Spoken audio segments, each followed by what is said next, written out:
Hello, everyone. Welcome to another episode of This Old Doghouse Logistics Podcast. I'm your host, Jeff Dickinson, aka the Bodacious Cowboy. Alongside of me, my other great host, Mr. John Brewer. How you doing, John? I'm doing good for a Friday, Jeff. How are you doing? You know what? I have absolutely no complaints. This week actually dragged on. I don't know how you feel about it, but I swear my days seemed like it was like waiting to get my driver's license. You know what I mean? It was like, when is this day going to end? Not to say that it was bad. It was pretty good. And a lot of things got done. But you ever have a week like that? All the time, man. My week was like that too, and it just felt like I was in a constant run the last 4 days. Putting out fires and trying to get the needle moved in certain areas. So, yeah, I feel your pain. Yeah. And I don't know if it was really pain. I mean, it was highly productive, but things just happen unexpectedly. Welcome to logistics, because it happens all the time where you get blindsided, where you think you're going to have a great day, and it's just like, what the hell, you know? Exactly. But hey, you know what? We have a great guest today. I don't really get to say this too often, but when you have somebody that's going to join us that actually has more years in the industry than myself, that's pretty damn good, and I always listen to my elders. So, I'm sure that we're going to have a great conversation. Let's bring him in. Radman. Mr. Hey, Radman. good morning, guys. How you doing? Hey, thank you so much for joining us and taking some time out of your busy day to join us. We've got so many good things to talk about. Not too often, and I would say never, do you ever get three guys that have about 120 years of career experience in logistics. It's pretty awesome. It's been a good career. Every day is a new day in logistics. That's for sure. Lots of opportunities, and you never stop learning. I know. I think you said, and I was like, whoa, because we both started in 1980, but right. I think you said that you started like 9 months earlier. Like you started in what, June? June of 80. I started with Celanese up here in Dallas. I'm located in Arlington, Texas, which is between Dallas and Fort Worth is where I'm at. Sure. And I started here with Celanese, stayed there for 27 years. And prior to that, I worked for a transportation consultant for about 9 months. And it was more or less a placeholder until I got a real job. I mean, what we were doing at that time was just doing the rate and route guide for Texaco at that time. So yeah, I've been in the industry a long time, seen lots of different things. Yeah, some good and some really bad. Some challenging as well, that's for sure. Had the opportunity, though, to work in just about all modes of transportation. I worked in truck, worked in rail, I worked in intermodal, bulk marine, spent some time in Europe, in Germany, back when I was with Celanese. So I had a lot of different opportunities and things that are very challenging activities along the way. Very, very, very good career. So how did you end up in bulk shipments, hazmat? How did that all come together? Well, it really goes back to kind of following what my dad did. When I was a kid, my dad worked for Union Carbide, and actually up there in New Jersey, we lived in Cranford. Okay. And we moved from New Jersey down to Atlanta with Union Carbide. Then we moved from Atlanta up to Chicago with Union Carbide. And then in 1974, I was graduating high school. And at that time, Union Carbide was getting ready to transfer my dad up to Connecticut. And I'm the oldest of 7. So my dad said, geez, I've moved this family enough. So he decided not to go with Carbide. And then he went to work for a company called Cango Corporation, which at the end of the day changed names to Enterprise Transportation. So they were a bulk tank truck carrier. And he was with them. He was their VP of marketing and sales for 36 years. So I kind of grew up in the chemical industry. And then when I started with Celanese as a young 24-year-old kid, my first tour of duty was in the tank truck area. So I kind of just grew into that. And it's interesting, with the last name of Radvansky, it's not like Smith or Jones. So people know me through my dad. I mean, even today, people say, well, "Are you related to Jess?" I said, "Yep, that's my dad." So it just kind of grew into it, growing up in the industry. Any other siblings in the industry, or is it just you, John? My brother Fred works for Dyno Nobel, and he's a transportation manager down in Houston, and they manufacture explosives and sort of thing. So he's in the industry as well. But I'm the oldest, like I say, the oldest of seven. But the two of us are in transportation. John, you got questions, Mr. Brewer? Yeah, I was just listening to all the good information there. So I was taking it all in. But yeah, Jeff, I know you've forgotten more about hazmat shipping than I'll ever know. I've dabbled in it a little bit in my career, but not obviously not now. There's nothing hazmat about hamburgers, but maybe the industry that I came from, it's hazmat has changed so much through the years. Can you kind of take us down that path and kind of say, let us, tell us how it is right now versus how maybe it was 10, 15 years ago? Yeah, I guess one of the things I've seen in the industry in general is, or at least my philosophy when I was on the buying side was, we formed longer term partnerships with our suppliers. We if our we didn't go out for the annual RFPs and driving pricing down into the ground. We had our suppliers. If they did a good job for us, they kept us safe, they kept us legal, kept us competitive in the marketplace. Then they were our carriers. We didn't threaten their business every year by saying we're gonna run RFPs and auctions and whatnot and switch carriers. I've seen a change from that. I've seen more of the larger companies. Like, for example, I saw a post not too long ago where there was a major hazmat shipper that posted a post out there on LinkedIn about congratulating all of their shippers of the year. I mean, this carrier is wonderful. They're hazmat carrier of the year. This is our safe carrier of the year. And in the same post, they're talking about going into their annual RFP. So I've seen more of a shift towards not so much the partnership, the relationship side, more shift towards running RFPs and more driving prices into the ground. And I think that, to me, that's concerning. Did you just do, like, depending upon what the market was doing, John, like a GRI based on when that stuff shipped, volume increases, all of this, whether up or down? Yeah, we did some of that. I mean, they would come to us sometimes. We had the relationship where if they needed an increase on a lane or something like that, they could come to us and we talk about it, and vice versa. If we were getting killed on a lane and we needed some relief on that lane, we could talk to them about it. We had the relationships where we could talk about the good and the bad stuff. We tried to have quarterly business reviews as well, where we would alternate sites. So it was not like it was all just one way. I mean, we would go down to the truckers' terminals and have a business review there. We'd have our business reviews at our shipping points just to get everybody involved in the same mindset there. We did some benchmarking rather than just running RFPs and using RFPs to drive pricing down. We actually used CLX to do some benchmarking, and we're able to determine that our rates were actually at or below the market. So we had different mechanisms to make sure we were competitive.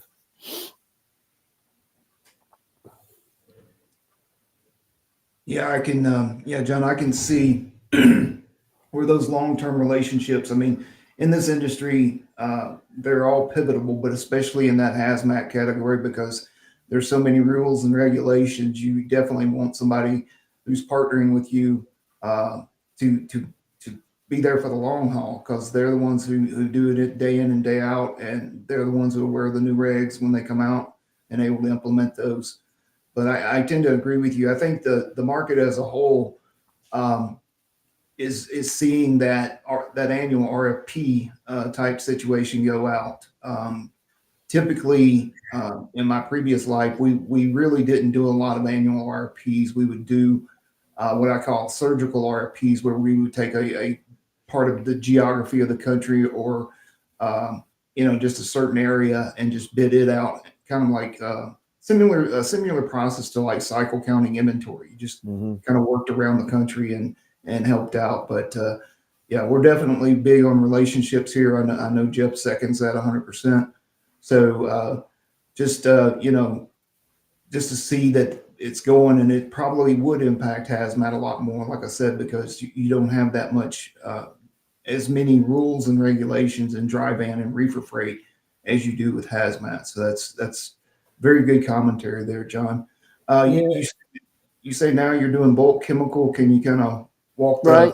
the audience through that a little bit for those who Sure. don't know what that is?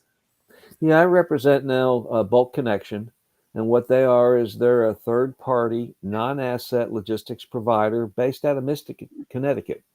And they actually contacted me a few years ago. Charles Kilzer, who I used to know back when he used to call on me when I was with Oxaya, contacted me after he knew I was kind of in the transition between roles, and said, "John, this is something you might want to take a look at. You've got a good, uh, extensive network in chemicals out there, and it might be something you want to look at." So I did a little research on Bulk Connection. They've been around since 1987, formed by a couple of ex-Matlack executives, and Matlack used to be one of the largest tank truck carriers in the nation. Now you'll see their name. That they lease trailers and ISO tanks and things right now in today's world. But when I looked at the way that they do business, I said, "Yeah, this is something that I think that I can get behind because safety is paramount." So they've got a they're not the kind that are going to go out there and low bid something just to get the business. So their safety's number one. They've got an extensive network of vetted carriers across the nation. So they've got a team there that does nothing but checks up on the safety ratings and the quality ratings of their carriers. They're ISO 9000 certified, so their processes are documented, and just seem to be a good outfit. Excellent communicators. So I decided to go ahead and focus my efforts with them. As a former shipper, uh, I kind of understand what some of the pain points are for hazmat shippers. And I can give you for an example. When I was a shipper, we didn't use brokers that often. We did on the truckload side, but on the bulk side, we told our carriers, well, you have to handle those bad lanes along with the good lanes. Mm. And when I think back about that, I said, what does that really make sense? What we what you really want to do is you've got your core carrier base. I mean, that's great. You're loyal to them. They do a good job. They're safe. They're legal. Let them do what they do best. But if you've got these oddball lanes out there, these cats and dogs that they don't really like to go to, it's either hard to handle product or a lane that they get stuck out there and they can't get a backhaul. Use your broker for that. We've got extensive network of carriers, and we've got somebody that most likely would love to handle that for you. So they'll be able to take care of these oddball lanes for you that are safe and legal and cost competitive.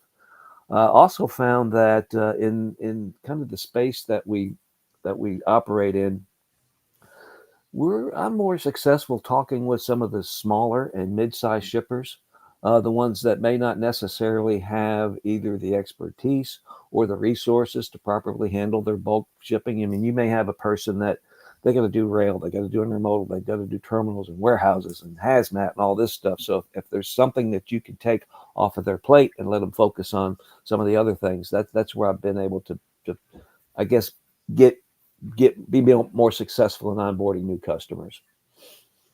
So we're not everything for everybody. I mean, we're not going to be those ones that are going to low bid on auctions and things like that. But if you want a quality carrier, somebody that's safe and competitive, that's where we're going to come in. That's similar to how I ran the business at my previous employer.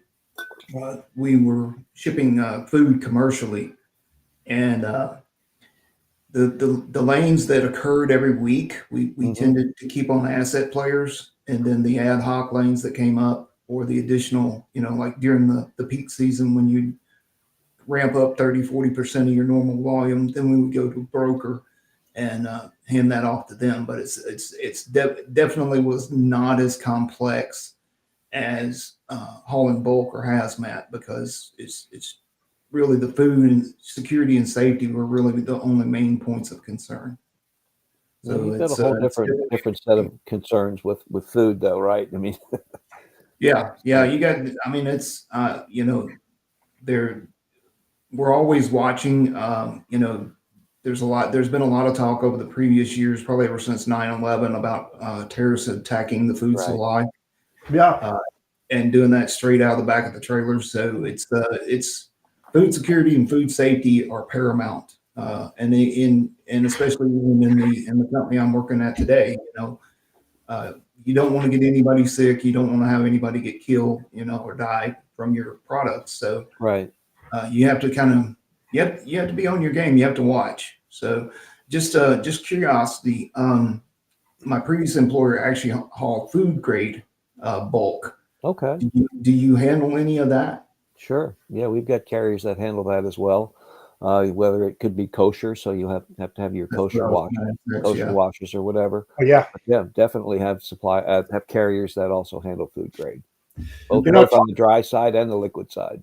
Yeah, talking about that, it's a good point, John. John, John, when you talk about your food grade, do you have kosher grade food, and do you have a oh God, I'm trying to think the term, not a priest, Oh, Rabbi. a rabbi Rabbi. come in and bless the food itself before it's shipped.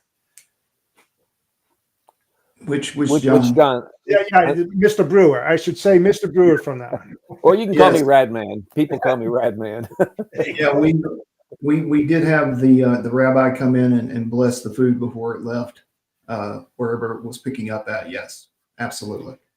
That's Yeah. the reason why I was asking, because I had learned about the kosher thing in my previous job, and I had never thought about that before, and so that was kind of interesting to me that a rabbi would come out and basically bless the load in the truck. So there's worse things to have. I would be happy if I was a truck driver to have somebody come out and bless the truck. That's anything I can get to help me and keep me safe. I'm all for it. So Yeah, there you go. The reason why I ask you is that I ship, and I currently do, even on the international side, bulk in blotter bags, Okay. virgin balsamic oil, vinegar, and some of them come in totes. And before it's released, the rabbi comes in and has to make sure that it's kosher, all this other stuff, and then once it's, because there's a time, when you're talking about food grade material. It all has to do with timing, because there's an expiration date on a lot of those food products, Right. as you well know. And so they have to actually schedule the rabbi to come in at the estimated time of arrival from this raw product that's coming in from either overseas or even domestically, where they have to be able to have him come in, check it upon arrival within hours, and make sure that turnaround happens and out the door it goes. And then it has a certain period of time in which it needs to reach its destination by. So it is critical in some areas, especially with the food.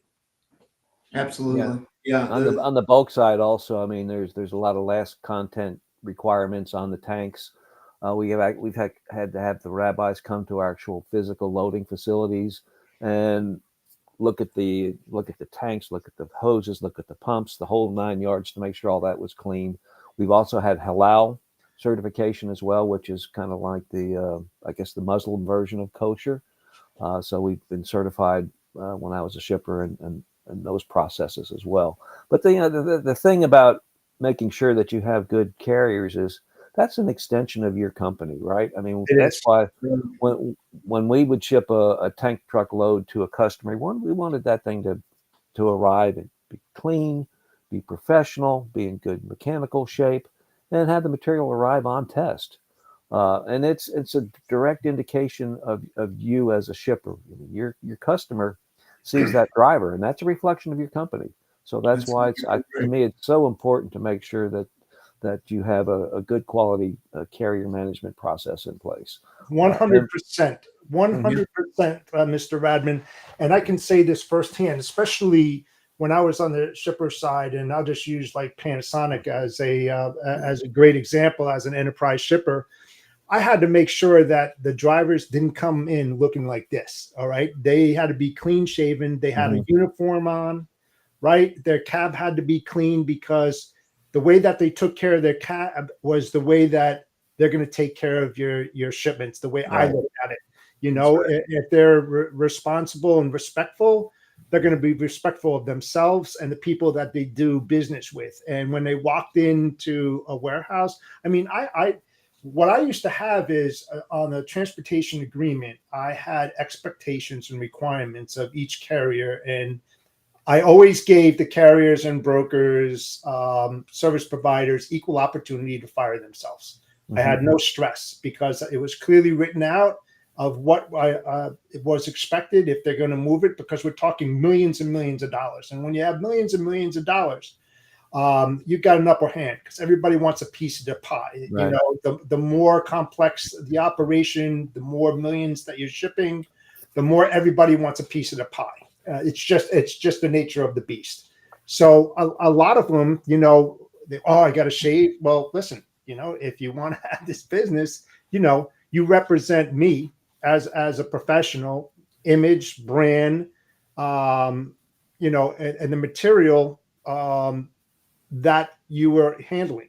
You represented my company, Panasonic. So if anything went bad on it, and, you know, we can get into safety and all this other kind of stuff at a different time. But if you had an accident and you could have avoided that accident, guess what? It falls back on the shipper. It falls back on the traffic manager, logistics manager, supply chain manager, because your name's just, you know, attached to that. You don't want that burden on your shoulders, you know? And that's why safety was so key. And, you know, you're talking about hazmat and everything. I got all these things, you know, that, you know, you have to live by this kind of stuff, because God forbid, if you're not good at what you do and you don't read these things, the Bible of hazmat shipping, and something goes wrong, you don't want to know about that. You don't want that call. So, you know, that's why knowledge, experience, and helping other people by educating them your do's and don'ts in certain areas is going to help them immensely, because it's not just like picking up a hazmat shipment and saying, I'm going to load it in here. Well, what is it going to be loaded in with what other classes? Right. You know, they don't take into consideration that, God forbid, if something happens and a spark happens or water hits it or something like that, you never know, you know, it will ignite and everything goes up, you know. And if you didn't take those things, you don't have the SDS sheets and all of that, the proper ones that are given to the driver. I mean, logistics is very complicated, you know, especially way back when I was certified in lithium batteries, everything was exploding. You know, the UPS plane that went down the Everglades. Remember that one? And the batteries blew up and all that other kind of stuff, just as an example. I mean, especially after 9/11. And when I had an FBI agent come into Ford Motor Company when I was working there, and he wanted to go over my procedures and everything. Who's packing this? He wanted my signature on it, and I refused. I mean, this is a big conversation. I'll try to make it small. I said, I'm not going to sign this. He goes, well, this is a requirement by the federal government that I do. And I said, let me explain something to you. Unless I physically picked it, packed it, and shipped it, I'm not signing anything, because I have hundreds of people out there, and everybody I, you know, kind of trust, and they're out of sight. I expect them to do their job. But what happens? What happens if somebody comes in, you know, that's disgruntled and wants to do something bad and packs something, and it goes into a plane in a cargo hold, and that plane blows up? You think I want to be responsible for that? I'm not signing all that. You know, that's a good point, you know. And I was like, come on, guys, seriously, think about what you're asking people to do, you know. But that the government took a huge stance on that, especially what Mr. Brewer said earlier, especially after 9/11. A lot of requirements, you know, a lot of expectations. People were getting pushed left and right because people started not trusting people, you know. That's right. My one of my previous lives, we shipped aircraft parts, all over the world. And once a month, we would send a 20-foot container down to, I forget where it was. I think it was India. And the company I worked for shipped all classes of hazmat. So you want to talk about having to know, how much limited quantities you can put with what Mhm. you can sit next to what. You try to figure, you try to cram 6 or 7 different classes of hazmat on that 20-foot box. It gets dicey. And you have to know what you're doing, and you can only put so much on there because I mean that thing's. But to your point a minute ago, Jeff, that thing could go up on a container ship, and you got massive problems. Massive. Massive. I mean, especially if it's down towards the The lower whole, the yeah, lower levels. yep. I mean, it's going to burn so hot, it's going to burn through the other containers, and whatever's in those containers is going to ignite as well. So it can be really bad. Hey, a great example that you just brought up. Look at that ship with all the EV cars that were on there that started a fire that they had down in Port Newark Mm. when all those cars went up and everything. I mean, look at the EVs, and we just had one 2 weeks ago where it closed down an interstate because they said it was too hot and too toxic to let anybody go in there. We're just going to let it burn. So imagine that sitting there in a cargo ship, as you mentioned, or even in a 53 footer, and it starts on fire.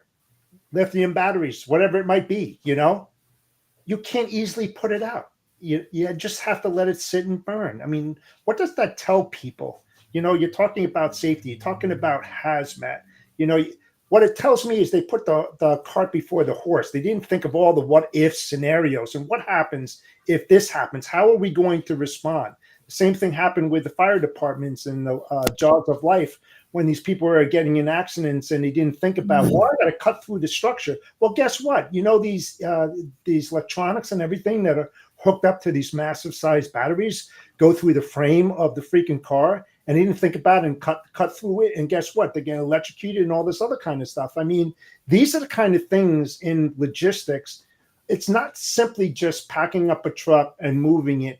You've got to think of the what if scenarios because it will bite you in the ass. It will bite you in the ass because there's a high probability it's going to happen. Yeah. One of the items that we shipped was called an oxygen generator, and anybody who's flown, then when they do the safety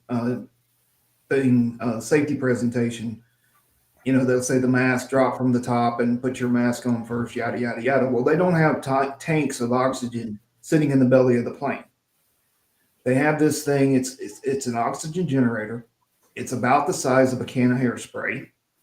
It has a strike plate and a chemical inside. And once the strike plate hits the chemical, the byproduct is oxygen, which flows through the mask. Interesting. But essentially what this is a bomb. Yes. And if I remember very avidly sitting here talking to one, we had an aircraft over in Europe. It was on the ground. They called it aircraft on ground, losing tens of thousands of dollars an hour while it wasn't working, needing an oxygen generator because the FAA wouldn't let them leave without it. And I had a very terse conversation with the guy from FedEx and said, well, look, man, I said, you already have these things on your plane anyway. And to which he told me, Mr. Burr, there's a difference between cargo and equipment. And that was it. I couldn't ship it next day air. I couldn't ship it second day air. I had to find somewhere else to get it to move. So that's the challenges out there. And I know we've all three kind of hit on that today. And you're exactly right, Jeff. You cannot walk into this thinking that, hey, all I got to do is put box A on trailer B and everything's going to be okay. You can't do it. You can't do it. And other things too, when you're talking about hazmat, and I know this is as a fact because we did it at Jaguar when I worked there. We got seatbelt pretensioners and airbags. Okay. Mm-hmm. They're like hand grenades. I don't care what anybody says. When that trigger is pulled, you can launch people with that thing. We took one out there and that has a pin in it. just like a grenade, and we put a rim on top of it because we aren't going to use the freaking thing. We're like, what's going to happen with this thing? And we pulled it, and this rim went a few hundred feet up in the air, and this thing sent like unbelievable. So when you're handling this stuff, when guys are in a warehouse and you've got these stuff in storage and everything, you just can't like jiggle this thing around and everything. You've got to understand what's in that box. You know, how am I going to move this? How am I going to stop this thing from going off? You know, it's there's so much different things, you know, that you have to be aware of in the industry when you're talking to shippers and stuff. The more, and I said, you know, part of the episode today was gaining knowledge and understanding, and being able to talk, you know, the language in which you're reaching out to that individual, so they know, you know, what you're doing about it, instead of just calling in cold and thinking about just moving freight. Just moving freight is not just moving freight. There's a lot of other different things that are involved in that. And the more that you know, the better opportunities you're going to have because you understand it. You don't have to understand it like you're a rocket scientist, but as long as you have a better perception of what you may move and the ramifications of not understanding what that material is, what it's going to do to you and your company, you know, brand, image, reputation, and stuff like that. If you say you're doing something and you move it and something goes horribly wrong, that's going to leave an imprint on your reputation moving forward. Because once you get that one thing bad on you and you go to another one and you call up a guy, oh, I heard you're Bob. Oh, I know you, Bob. Bob, you had a problem with this other one. You don't want that. You don't want that on your shoulders. That's right. Yeah, you bring up a good point. One of the things that I've tried to do is just to be a resource for the industry. For example, even though right now my focus is on bulk, I know rail, I know intermodal, I know bulk marine, I know barges and all that stuff. So people call me and they want to know if I have a contact. I had one person, she needed a contact on bulk storage tanks, on rail, and on intermodal. Well, I gave her 3 contacts. I mean, it didn't do any, in other words, didn't generate me any revenue or anything like that. And that wasn't the intent. It was just goodwill and helping somebody else out there in the industry. And like I said, I don't know everything. I still learn something every day. But if I can help somebody out there, steer them in the right direction, put them in contact with somebody, I mean, that's great. That's I enjoy doing that sort of thing. Yes, but Mr. Radman, the one thing that I'm going to put out there, and I bet you do this, is that you just don't give out a contact for the sake of giving out a contact. You know this person is capable of doing this. Yeah. You're not going to just hand off something because it may not be your niche. You know this individual, you talk to him or her, and they know their shit. Plain and simple, because even though you're handling this off and you're being a good logistics citizen and helping others grow, God forbid if you gave that person a contact and they reached out to this person and they caused harm, you don't want that either. No. So you know that's why I always say to shippers, and I know Mr. Brewer will agree with this wholeheartedly, that you need to understand who your service providers are. It's one thing vetting your carriers, right? And people that you do business with, but as a shipper, they need to do the same damn thing. Oh, it's not about cheap freight. It's, it's much more than that. And I used to do that when I was a shipper, because I'd be damned if I was going to go out to a broker or a service provider that I wasn't familiar with, or I didn't do any background checks, and I knew for a fact that I was moving these smart books for Panasonic. Each one of them was $8,000, and at tough books they were. And you're talking about a $2 million load. Do you want somebody that's never moved that kind of stuff moving it? And you're talking about high value, high theft material, that went out to governments and police agencies, you name it, FBI, CIA, you name it. They were using these things, and it gets lifted. No, it's your responsibility as a shipper, as well as a broker, as well as a service provider, to do diligence on who you're reaching out to. Just don't make a phone call and saying, I can do this, whatever. Do your homework. And a lot of people disagree with me, but I know I'm right on this. No, Absolutely. you're the shipper. You're the shipper of record. Regardless of what happens, you are the shipper of record, and you need to know who you're doing business with. And if Correct. you're dealing with a broker, you need to understand that broker has got rock solid processes in place and carrier vetting, and they're safe and legal and whatnot.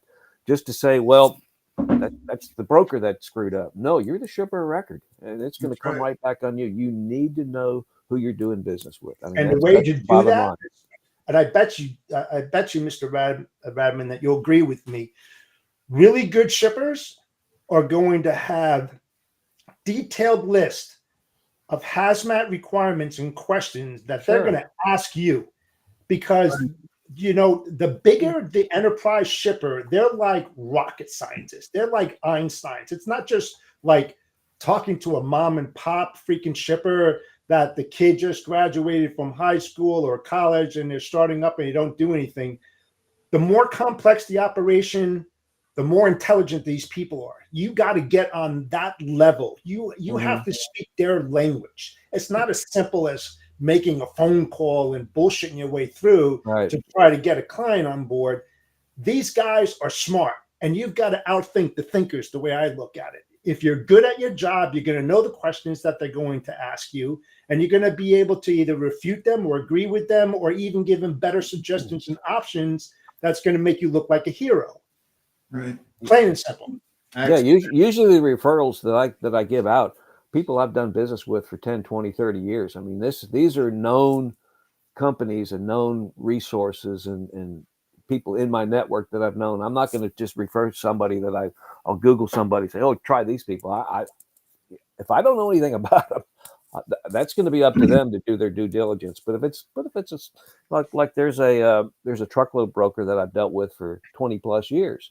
Somebody needed some truckload. Well, I referred them to them because I know that when they were our truckload broker, they did us a fantastic job. So I felt very comfortable with that referral.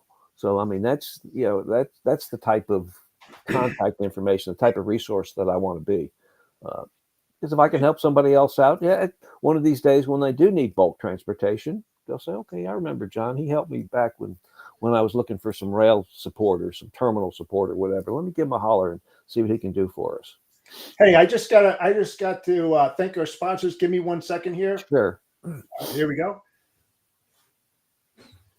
In today's market, having an effective sales engine that shortens your sales cycles is critical, and that's what makes Beta Consulting Group does for its clients through sales and marketing strategies that help you stand out from the competition.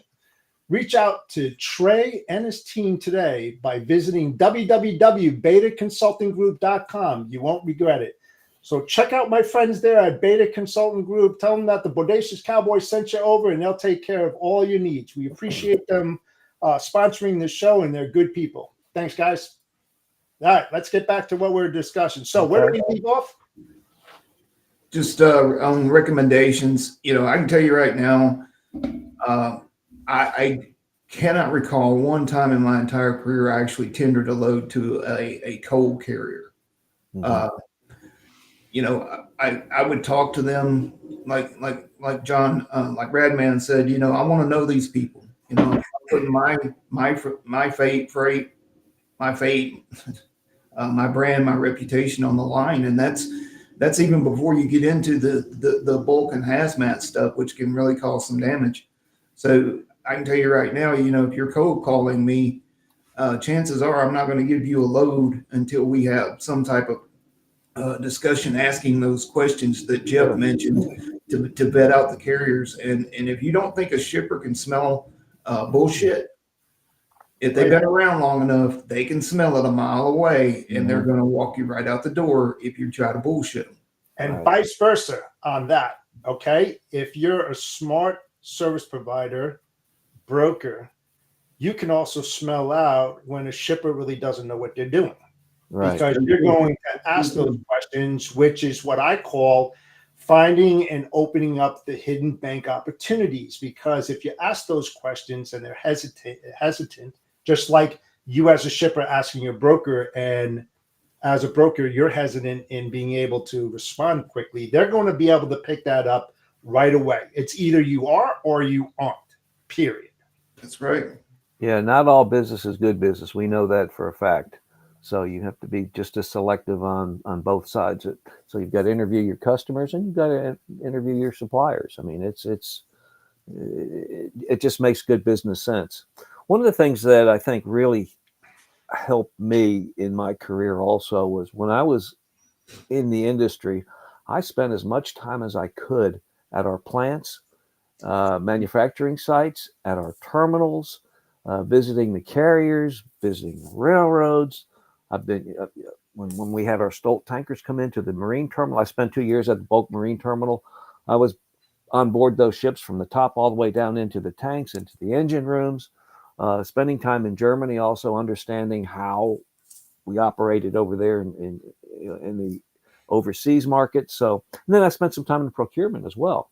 So 5 years in procurement, buying packaging materials and consulting agreements and investment recovery programs and things like that. And then spent time as a planner, also a distribution planner. So planning terminal resupplies and stuff. So that was one of the things about being in the industry, is that I had the opportunity to do a lot of different things. Yes. And with when I left Celanese after 27 years, I went to Oxea, which was a spinoff of Celanese. And that was the perfect size company because you knew everybody. We were on 2 floors. There was 45 people in the headquarters. So if I needed marketing, right down the hall. If I needed financing, right down the hall. I knew all the salespeople. So it's just the perfect learning environment to understand how the company operated from A to Z and everything in between. Yeah, you need to collaborate with all key stakeholders within an organization, right? Because you can't really do your job without sales and operations if you're a logistics manager. When you talk with your carriers, suppliers, vendors, manufacturers, you need to get them involved because they know what they're procuring, what's coming down the pipe, what's going to be shipped at a certain time, etc. The more you know, the better off you're going to be able to build a long-term business relationship with your service provider, because they're brought in not to discuss, accessorials and rates and everything, but as a partner with you. You're making them feel like a partner because they're involved. And that's the biggest word, get them involved. Don't be in a rush to move freight. It takes time to build those relationships. Like Mr. Brewer said earlier, that he's not going to give you a shipment because you made a call. He doesn't know you. He wants to have those conversations that's going to make them all feel warm and fuzzy, that, you know what? This guy, this woman, whoever really knows their stuff. I'm going to give them a test run and see what they do. And if they do it well, then we'll expand on our business. But until then, I need to dot the I's and T's. Exactly. And another thing that I found helpful, and you guys being spending some time on the shipper side, logistics touches everything and everything touches logistics.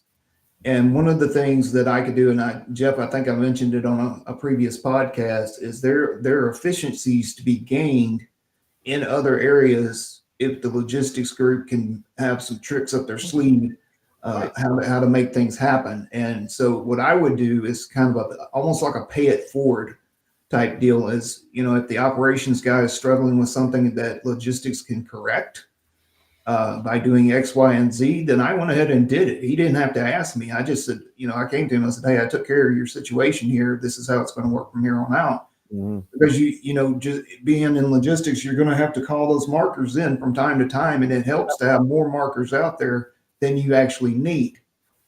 And you're going to have to call those favors, and that also builds that partnership with your interdepartments as well.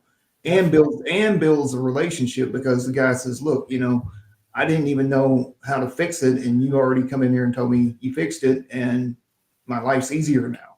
So building those relationships internally is just as important as building them externally. Yeah, That- there's a lot more ways than just reducing freight rates to take costs out of transportation. Absolutely. Absolutely. That's for sure. Absolutely. I say I teach it all the time.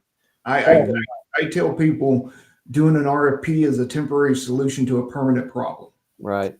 And you know something? Yeah, that's one thing I failed to say earlier when Mr. Radman was talking about it, about RFPs. I'll never do a lengthy RFP at all because, one, I want to put more money back in the shipper's pocket, because if the market switches, right, you pay high. That they always say, oh, you pay high during this time and then it drops, but then it balances off throughout the year, and you get to a level playing field, right? No, I do maybe 3 months out, and I'm going to say, you know what? Listen, as a service provider, I want to protect your best interests, and I hope that you want to do the same for me. So what we're going to do is reevaluate the lanes and seeing what the market is doing. Mhm. I don't do spot market. I'm the first to say I don't dabble in spot market. I hate it. I don't want it. I'm just a dedicated service provider. I'm an unusual broker that I don't even call myself a broker. I'm more of an SLSP, a shipper turned logistics service provider, because I'm a little bit different than others and why I do the things that I do. So with that said, it kind of protects both sides. As a service provider, you're not going to lose money when things get bad, right? And vice versa with the shipper, they're not going to do the same thing. When it switches, you ride the wave with them. Mhm. Because that's what a partner does, right? You can do the cost plus program where you kind of say, you know what, it's going to be cost plus 5% on everything across the board. This way, you know that when it comes to freight payment services and accessorial fees, everybody has the same thing. Nothing changing. You already know how it's playing out. You know, it's just one way to skin a cat, as I would say. But the thing is that the more you communicate with the shipper, right, as well as the shipper returning that favor, and being able to say no, being able to agree to disagree, and still be a partnership after that, says a lot of things. Unfortunately, there's a lot of people out there that can't say when they're wrong or say no to things. They're yes people. Worst thing ever in this industry is being a yes person. Yeah. Whenever I'm involved in cross-functional teams and we've got a situation, to your point, John, I don't sugarcoat it for them. I tell them where the icebergs are, and then because I don't want them to be surprised. I don't like being surprised. I don't want them to be surprised, and I don't want them to have unrealistic expectations as to what we can do. I mean, the bigger the company, the less nimble it typically is. And I tell people, I said, we're an ocean liner. We're not a speedboat. So it's going to take me about 3 miles to make a turn. It just doesn't happen with the snap of the fingers. And some people who are not from this industry don't understand that. You saw a lot of that, during COVID when the toilet paper fairy stopped showing up at the grocery store. So that's, people who are not in this business do not understand the sheer magnitude of what it takes just to get things done. Yeah, during COVID, I did a contract job back at Celanese where I was the import-export team leader, an operations job. And we had a team of 13 people. And our role was to get containers in and out of the U.S. During COVID. So you talk about a daily challenge because with the ports being backed up, with there being no trucks, with with 100 ships sitting outside of Long Beach trying to get in there. Yep. So we had to have daily conversations with our marketing and salespeople on where the containers are, what the priorities were. We had one guy who really got upset with us, and he was over in Europe, and he said, how can I commit to my customers when we're going to make these deliveries if you guys can't get them here? And I said, first off, you better find out what the process is capable of first before you make your commitments. Because right now we're in a very unusual situation where containers are stuck on ships. And they didn't like to hear that, but that's being realistic. Say, hey, this is what's going on right now. Tell us what the priorities are and we'll see what we can do. But the other challenge I ran into during that point in time, and I think some of this may be getting lost, is nobody on my team had ever been to the Port of Houston. to see a container ship, to see what they look like or any of that. So I was able to get a couple of people to go out, visit the ports, which I think is something that, like I was saying earlier, I spent a lot of time when I was in the commercial side in operations as well. And I really think that to be a well-rounded logistics person, you need to understand the commercial side, but you also need to spend time in operations. You need to get your hands dirty. Talk to the truck drivers, talk to the people loading the trucks, visit customers where you can. I think that in the long run is going to just make you much more efficient, more knowledgeable, be able to provide a better service. So That's why you and I get along great, because if I know you've read my content and posts and stuff like that. I've always said this, Mr. Radman, and I think it should be applied in every single brokerage or service provider out there. Before you get involved into a brokerage operations, logistics operations, go visit a freaking DC, a warehouse, go for a ride with a carrier. Understand the mechanisms of logistics and how they turn and burn. Will you learn everything in one day? Hell no. But the thing that you're going to take away is a perspective, a different perspective as to what you're dealing with and why things are done a certain way. The more knowledge that you gain, you can't learn this in college. I say this all the time. Am I against college? No. Am I for street smarts? Hell yeah.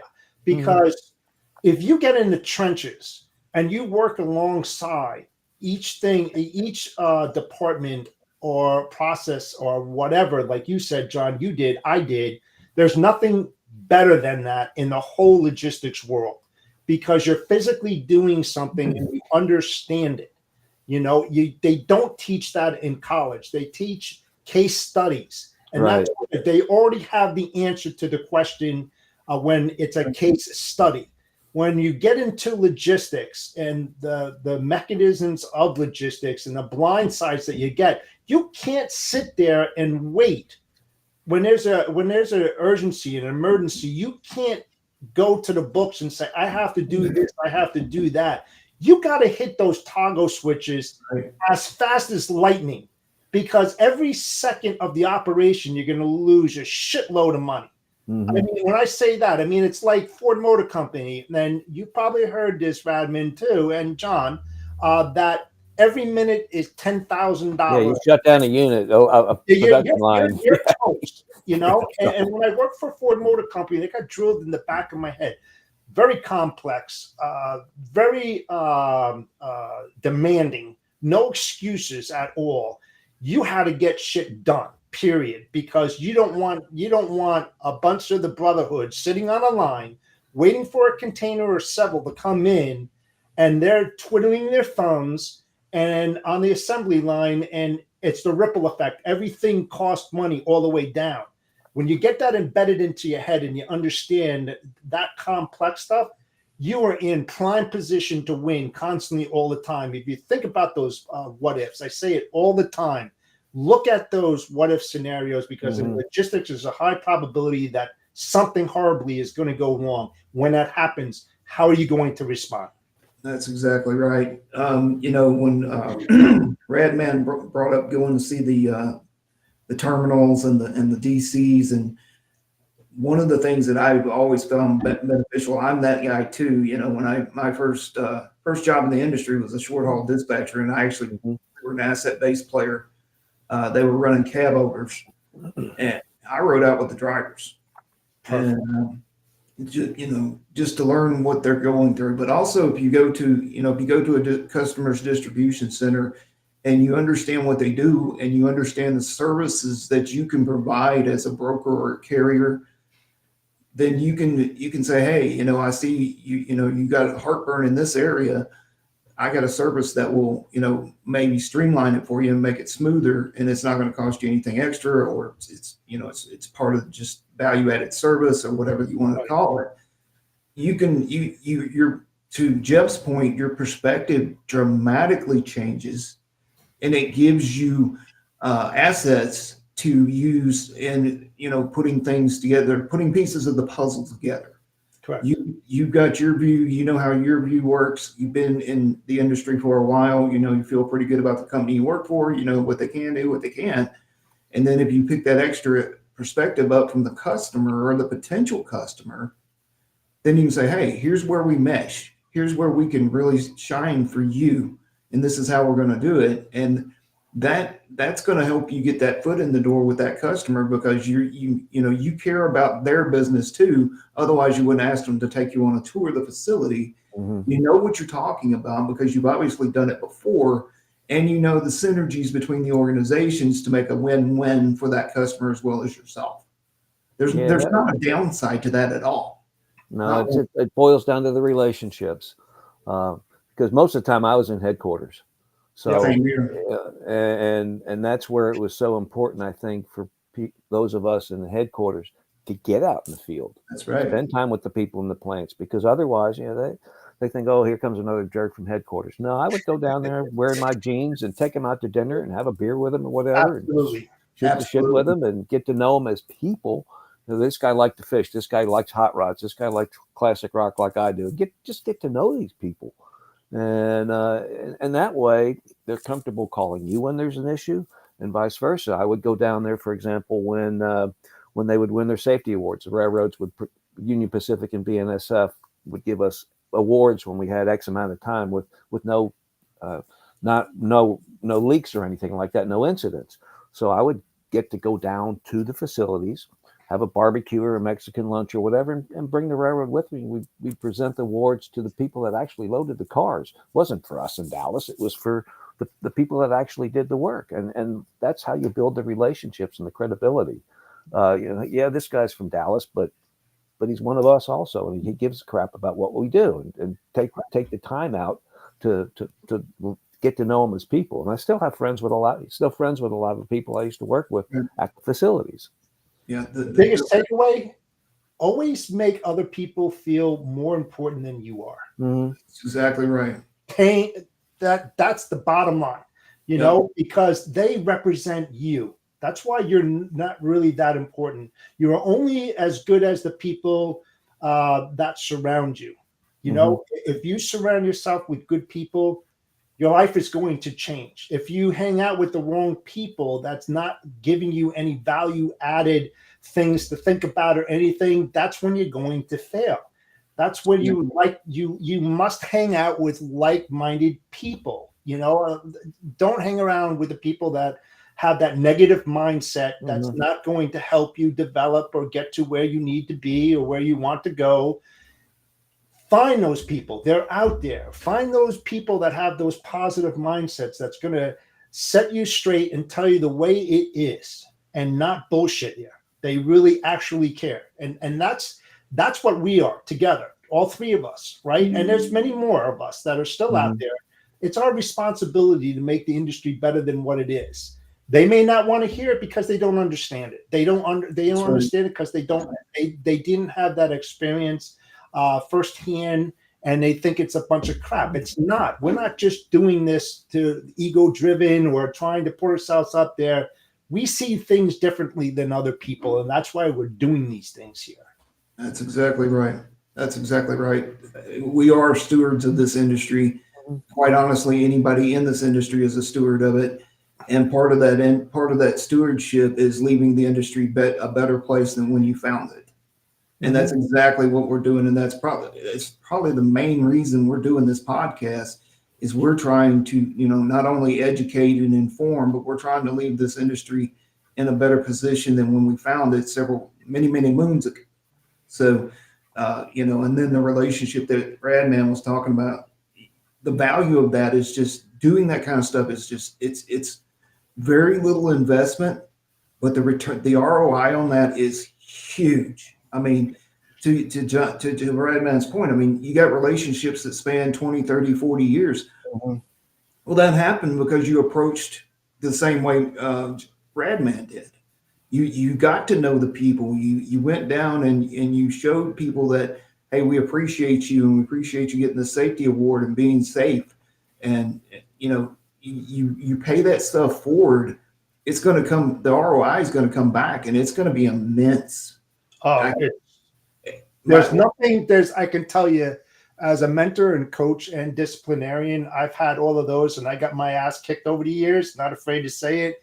But when you mentor and coach somebody and you see them climb that mountain and level up and constantly level up and get to it, there's no other better feeling as a coach or a mentor that, you know what, they actually took something that we talked about, they implemented it, and it freaking worked for them. You know, we're not good for all people. There are going to be a few out there that's going to take what we're saying and our options and possible solutions and implement them, and other ones are going to go, these guys are old, you know. I mean, but seriously, those that do it and rise, that's why we're doing this. If I get one person, and Mr. Brewer and I talked about it, if we have one person that does something that they took from this show, we've done our job. We have done our job. So we're at the top of the hour. John, Yes, Redman, you got a parting thought for the fellow malcontents out there in the LinkedIn world? This is what I want him to answer. Okay, I think. Why are you still in the business, John? Why are you still in the business, and how did you get this far? Well, I'm still in the business because I enjoy it. I enjoy the daily challenges, but I also like people. That's one of the challenges that I've had is working from home has been a real challenge because I I enjoy being around people. So I enjoy my network. But I think the thing is to stay curious, ask lots of questions, hang around with the right people. I mean, one of the things I joined recently was a networking group over in Fort Worth, and this group is just to talk to people, to get to know people, help each other out. It's not a big sales pitch or anything. You don't go in there and try to sell your services. It's just a group of like-minded people that get together and talk about the industry. So stay curious, be helpful, be a resource to people. I'm 68. I don't plan on retiring anytime soon. I don't know if I'll work till I'm 80 like my dad did, but like my dad too. Yeah, but no, unfortunately, I just lost him 3 weeks ago. But he was 93 and lived a good life. But I learned a lot from him as far as relationships. I mean, you just can't place a value on how relationships will work for you in the future. So I'm like I say, I enjoy the industry. I enjoy people. I enjoy helping people. So that's kind of why I'm still doing it. So, Mr. Radman, I'll end with this. Am I going to see you at the BCS, the Broker Carrier Summit in Fort Worth? I don't know yet. I've got some conflicts that I got to work around. I know that I definitely can make one of the happy hours in the evening, but I've got glad to have you. I've got some daily conflicts, that doctor's appointments and things that I've got that maybe I can move around. I don't know, because Fort Worth is only 30 minutes from where I live. So one way or another, I know that a lot of people can learn from you. I know for a fact. So I'd love to see you there. Well, and vice versa. I mean, I can learn from a lot. I've learned so much from just the people on LinkedIn. I mean, I've been involved, like most people, when COVID hit, that's when I really jumped into LinkedIn, and I've met so many wonderful people here, and continue to learn every day. I spend probably too much time in LinkedIn, but I learned so much there. But thank you for joining us today. So with that said, catch us next week on This Old Doghouse Logistics Podcast, where we might have another guest, or we might have a subject or a topic that may be interest for you. So with that said, the Bodacious Cowboy is out. Have a great weekend. We'll see you next week. Enjoyed it. Thank you, guys. Thanks, John. Thanks. Appreciate it.